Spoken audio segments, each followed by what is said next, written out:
continuous random variables, working out the expected value of a random variable, or the mean, and the variance, and hence the standard deviation. Now you may recall that for discrete random variables, the mean, or the expected value, E, the expected value, E, of the random variable x, is given by sigma xp, and the variance is given by sigma x squared p minus the mean squared. And these two are standard formulae in the OCR formula book. This is page 7 in the OCR formula book, and for discrete distributions we can see that the expected value and its formula is given here, and the formula for the variance is given here. Now you have equivalent formulae for continuous random variables, and all we're doing is we're going to replace p in these with the probability density function f of x. So you end up with these formulae. Okay, so that p there is replaced with the probability density function, and instead of adding discrete values together, we're going to integrate to work out our mean. And likewise on this side, instead of using that summation notation there, that sigma, we're going to use integration. There's p, which is replaced with f of x, the probability density function. Okay, so the formulae, they have similarities between them.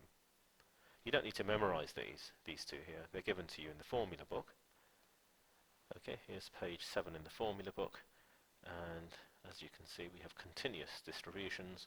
You've got the formula for the mean, and you've got the formula for the variance. And to work out the standard deviation, you just square root the variance.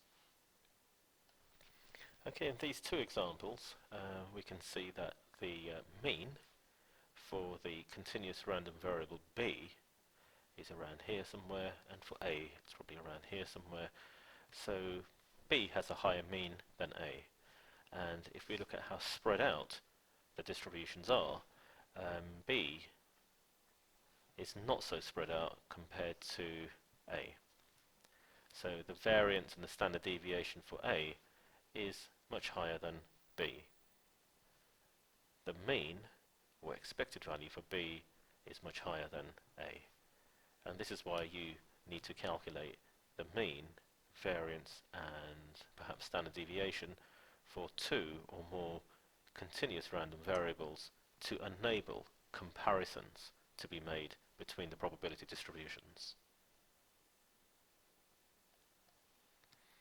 In this example, to work out the mean of this probability density function and the mean of the probability distribution, we can see from the graph here that it's perfectly symmetrical, which means the mean is at the center.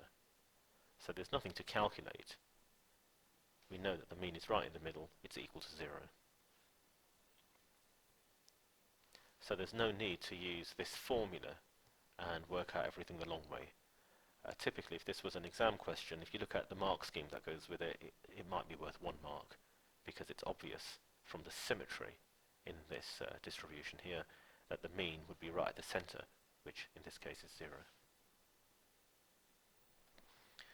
In this example, if we were to look at the sketch of the probability density function, it's not going to be symmetrical in the range 0 to 2 for those values of x, which means we have to use the formula. Okay, so here's the formula to work out the mean. That symbol there represents the population mean. We need to multiply our probability density function with x first, and then integrate. Okay, so the probability density function f of x is this, from here.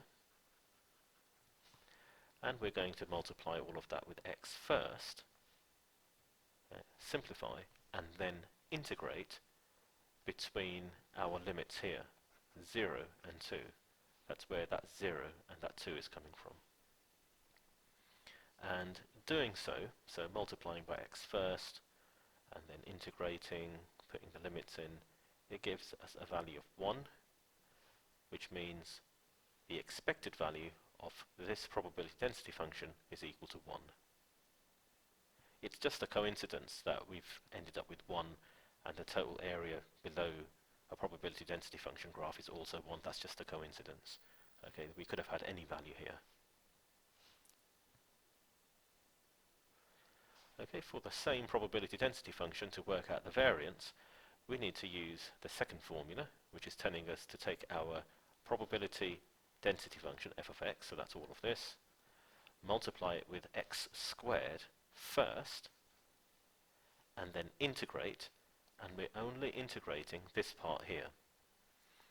Once we've done the integration, we're going to subtract off the mean value that we've worked out, but that value squared. Okay, we subtract that off, but we do that later.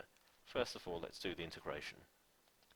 Okay, so the working out looks like this. There's the x squared, there's the probability density function, minus our mean squared. Okay, so multiply this part out first. So we haven't integrated at this step here. Now we're going to integrate, and doing so gives us this. Put the limits in, and work out the variance. So the variance is 0.2 in this case. And if we're looking for the standard deviation, then all you're going to do is this. So square root the variance. So this is the standard deviation.